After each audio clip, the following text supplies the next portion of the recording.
Um jovem estava apresentando comportamento muito agressivo. Ele tinha agressividade na sua relação na escola, ele tinha agressividade na família, com os amigos, explosivo, sem limite, e tudo lhe incomodava. Certo dia, seu pai chamou para conversar e fez um combinado com ele. A partir de hoje, todas as vezes que você explodir ou agir de forma agressiva com alguém, você vai pregar um prego nessa parede. E assim foi feito. Cada dia, essa parede tinha um prego novo. Até que depois de algum tempo, a frequência com que esses pregos eram colocados na parede reduzia. Se antes eram 2 por dia, 3 por dia, passou a ser 1, depois passou a ser 1 a cada 2 dias. E essa frequência foi reduzindo. Quando já se passaram vários dias onde ele não colocava nenhum prego nessa parede, logo ele não explodia com ninguém, o pai dele chamou ele e eles foram conversando e o filho disse: pai, há dias eu não coloco mais prego, há dias eu não explodo com ninguém, eu aprendi a me controlar. E aí o pai falou: agora vamos para outra etapa da missão, da tarefa, que é cada dia que você passar sem ter esse comportamento que a gente não deseja, você vai retirar esses pregos da parede, um a um. E o processo foi feito. Quando não havia mais nenhum prego na parede, eles foram lá: pai, não tem mais prego. E aí o pai disse: pois é, mas você veja que existem marcas. Então você precisa manter esse novo modelo de comportamento. Possivelmente vocês já ouviram essa história. E eu trouxe para a nossa reflexão de hoje porque existe uma dificuldade muito grande nas relações com as pessoas, especialmente nesse mundo onde todo mundo está muito sensível, onde está todo mundo muito inflamado. E eu quero dividir essa história em 3 partes, para a gente conversar a respeito. A primeira fase é a fase da falta de consciência. Esse adolescente, ele não tinha consciência do comportamento dele. Ele não tinha consciência do impacto que o seu comportamento tinha na sua vida, nem na vida do outro. Existem feridas que são provocadas por palavras, são provocadas por comportamento e são provocadas inclusive pela negligência, pela ausência de postura. E nessa fase, na primeira fase da história, esse adolescente, ele não tinha essa consciência, então ele era inconsciente para as coisas que estavam acontecendo na vida dele. E aí, quando ele então começa a colocar os pregos na parede, cada vez que ele tinha que pegar o prego, pegar o martelo e ir lá bater na parede, ele ia e entendia uma insatisfação, um trabalho extra. Ele tinha que, mesmo que de forma arrasa pensar que ele estava lá naquela parede porque ele não conseguiu controlar um comportamento.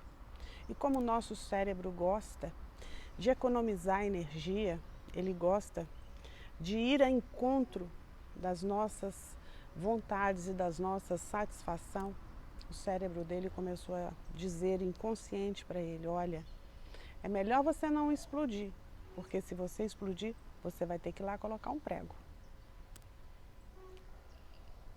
E então, de forma consciente ou inconsciente, esse cérebro começa a dar uns comandos.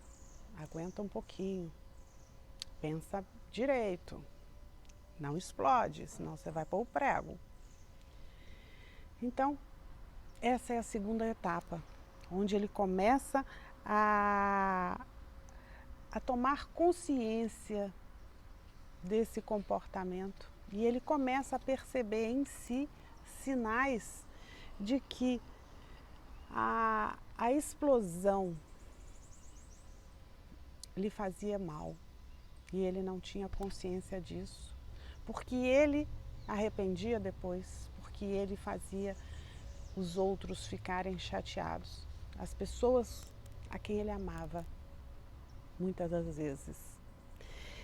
E na terceira parte da história, onde tem lá a parede marcada, essa parede marcada,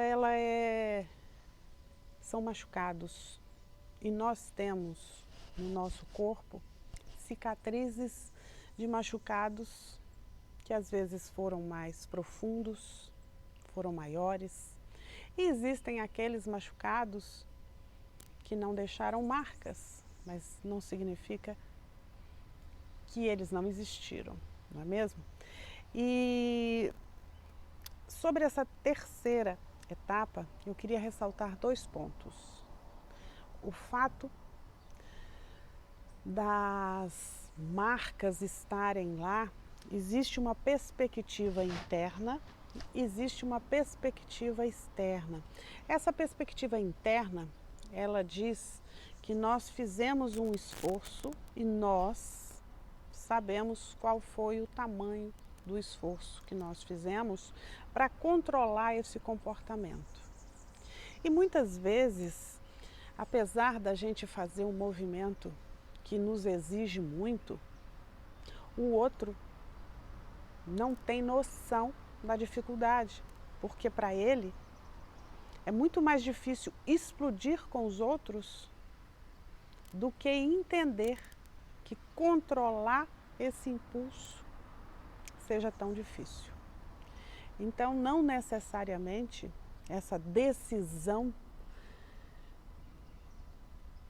ela é percebida pelo outro. Essa mudança, ela pode não ser percebida pelo outro, e isso não torna a decisão menos importante. Às vezes, a gente cria, quando nós olhamos para uma pessoa, a gente cria uma imagem mental dessa pessoa.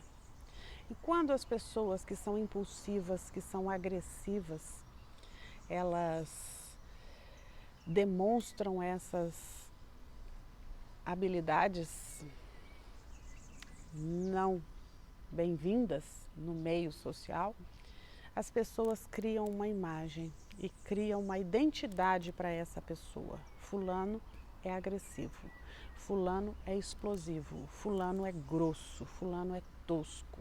Eu não quero me relacionar com ele. Então, ela se afasta. E mesmo que você faça essa mudança no seu comportamento, esse ajuste, num primeiro momento, todas as vezes que essa pessoa olhar para você, ela vai enxergar não essa pessoa que está se transformando, mas ela vai enxergar aquela pessoa que ela estava acostumada a ver.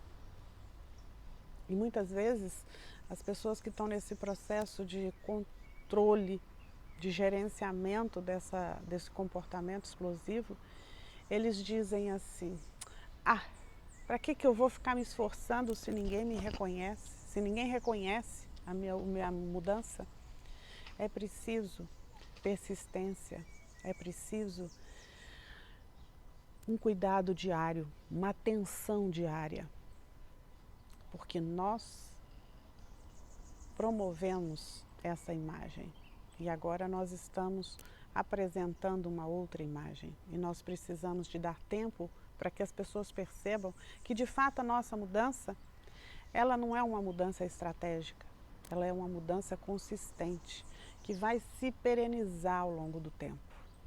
Mas é responsabilidade de quem está vivendo o processo da mudança, de pegar todos os dias, olhar no espelho e dizer assim: eu quero ser uma pessoa com inteligência emocional. Eu quero isso para a minha vida.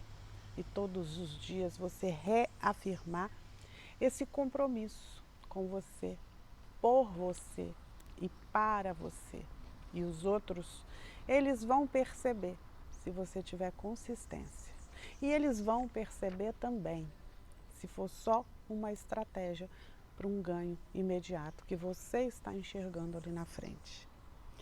Nós não temos o controle total das nossas emoções.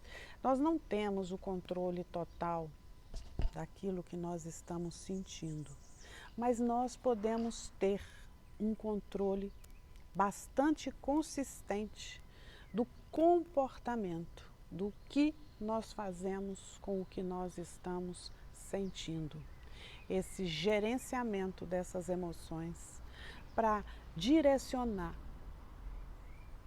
o nosso comportamento, as nossas tomadas de decisão, o nosso contar de 1 a 10. Essa técnica, ensinada lá atrás por muitas pessoas que nunca estudaram, ela está correta. Por quê? Porque quando nós estamos tomados pela raiva, o nosso córtex pré-frontal, que é responsável pela tomada de decisão, ela não está ativada. Significa que a informação chegou no nosso sistema límbico, onde está a nossa amígdala, naquele momento onde a gente luta e foge ou foge, e a gente nem pensou, literalmente não pensou. Então, quando nós respiramos, nós oxigenamos o nosso córtex e ele é capaz de nos conter. Ele é capaz de dizer para a gente: olha, você está querendo dar um murro nessa pessoa, mas isso não é bom para você. Então pense nisso. Veja onde você está nesse gerenciamento. E se você não estiver num bom lugar, busque recurso, porque ele existe, ele é efetivo e você vai ser uma pessoa infinitamente melhor. Até.